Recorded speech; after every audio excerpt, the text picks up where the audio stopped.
Greetings and salutations, everyone out there in the interwebs. Mr. the Vestman here, bringing you more Shank 2, the last of the Shank 2. And we're on the final survival map, and me and Todd, firstly, are different characters this time around. I am the one in the purple, don't know her name. Todd is the blonde, and I believe her name is Sunshine. My character has more health than usual. I believe it's like 15 to 20% higher health than usual. Todd's character has less health than usual, but does a bunch more damage. I forget what other bonus that my character had. I think it's slightly higher shanking damage.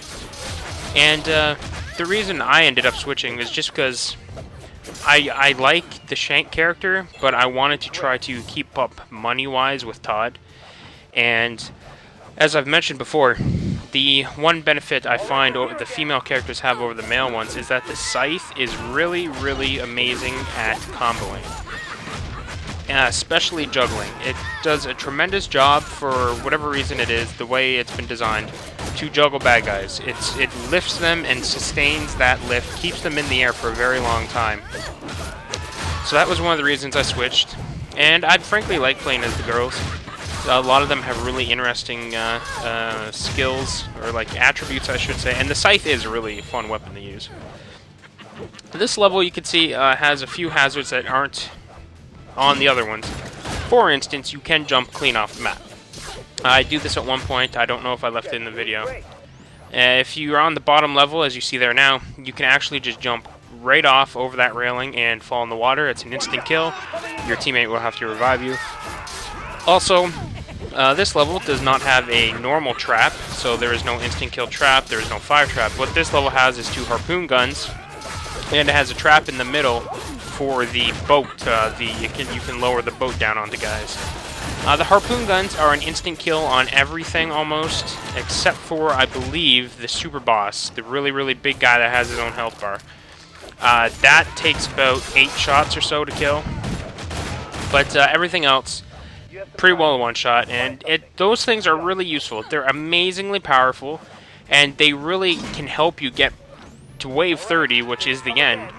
They can get you to wave 30, but the thing is, you're not going to make much money.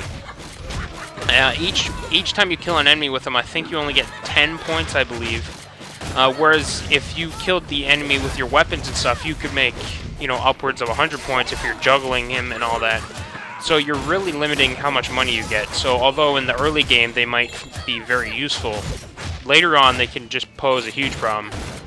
And since I just saw the explosion, I'm going to suggest something. Todd wanted me to say this, and I will say it as soon as I am not being distracted. Bunch of sirens outside right now. I don't think you can probably hear them, but bunch of sirens. Anyways, with landmines, you should always pick up the landmines. Oh, look, I left this guy in.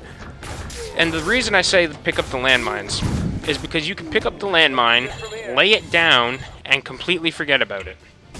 Whereas the grenades you have to hold on to. So, for instance, say you have 3 grenades. If you pick up the 3 landmines, lay the 3 landmines down wherever you want, and then you can go back and pick up your grenades. That's super useful. The landmines aren't going to disappear. They're not just going to evaporate. They're going to stay there until they get triggered. So it's basically like having that extra, that little bonus. Whereas normally you would just hold on to the landmine, use it when you think you've got a good setup. And it's a great idea for sure. Obviously you need to be aware of your environment. There, I'm dead again. Surprise. You need to be more aware of your environment. You got to be paying attention. But it is really, really useful. And here you can see wave 12, the second big boss shows up. I start laying into him with the harpoon. I remember specifically saying that because at one point I got a headshot with the harpoon. I was like, seriously, that should be an instant kill.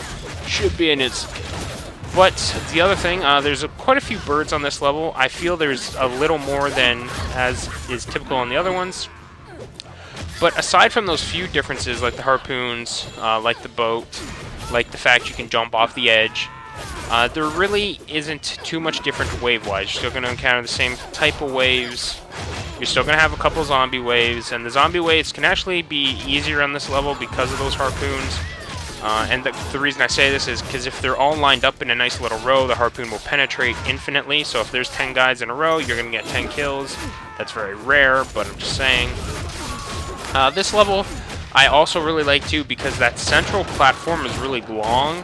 So it kind of gives you a little more breathing room. I like that it's longer. I find on the other levels, especially the second level, the platforms that you stand upon are small. They're fairly short.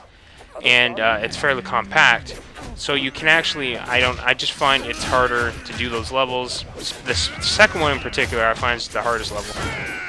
Here's the first zombie wave, I believe, yeah, first zombie wave at 13. The other great thing too about having that long central platform is you can set up the auto turrets, and if you face them, if you put them kind of in the middle, like I've got my mouse there in the middle, but you can't see my mouse. If you put them kind of under the boat, then if you face one left, face one right, they're actually going to do some pretty serious work. I suggest the machine gun turrets. I don't really care for the fire turrets. I don't think they're as useful as the machine gun turrets. Now, there's obviously, like, the fire turrets will burn an enemy, plus they usually stun them. I can't recall if they stun the big enemies or not. But I find the machine gun turrets more useful overall. Yeah, there's really not too much to say about this level at this point. I think I really covered everything. Once again, just to kind of reiterate some previous points, if you haven't watched the other two videos, teamwork exceedingly crucial, super duper important here. You want to have a friend playing with you if you really want to get somewhere. Also, you want to concentrate on what you're doing. This game later on, like in the later waves, 15 plus, gets pretty crazy. Like right now, you're looking at like, it can get pretty crazy, especially when you get the explosions going, all that stuff. And you really just want to concentrate on what you're doing, because if you try to watch everything, you're going to very quickly lose yourself. Try to have characters complement each other. Like right now, me and Todd actually are both playing characters that are to our benefit. I get hit a lot, I'm not as good, so I pick someone who does more damage but has higher health at the same time. And at that sacrifice, I remember now, I sacrificed buying stuff, which I never did in the first place. So I believe she has, it's 25% more expensive items from the shop. That's fine for me. Todd's character complements me perfectly because it suits his playstyle. He's much better at the game, so he has a stronger character, but has less health because he can dodge, he can stay away, he knows what he's doing. And that really, that's what you want to do. It really pays to complement each other and to have really solid teamwork, to know what you're doing. And once again, just really concentrate on what you're doing. If you have, if you're someone that is decked to the nines for taking care of the little guys, take care of the little guys. If you're someone that's, if you're playing the guy and you have the sledgehammer, your job is to take out the big guys. The sledgehammer is made to take out big guys. So do that. Just don't worry about your friend too much. And don't get your friend killed too much. Thankfully, none of the traps, I believe, on this level can kill your teammate. I'm not sure about the boat. I've never been squished by the boat, so I don't know if it is possible. But just try not to kill your teammates. But really, teamwork and practice will pay dividends. It's really what it comes down to. The combo system, learning to combo. I want to say the battle system, learning to combo, really pays off. You getting the money, all that kind of stuff. But once again, it's not really something I can articulate. It's really just practice, practice, practice until you know what you're doing. Until you have that skill. And aside from that, I hope you enjoyed. I hope you watch me, or enjoyed, just get me plowed by those assault rifles right here. It should be any second, yeah. Blah.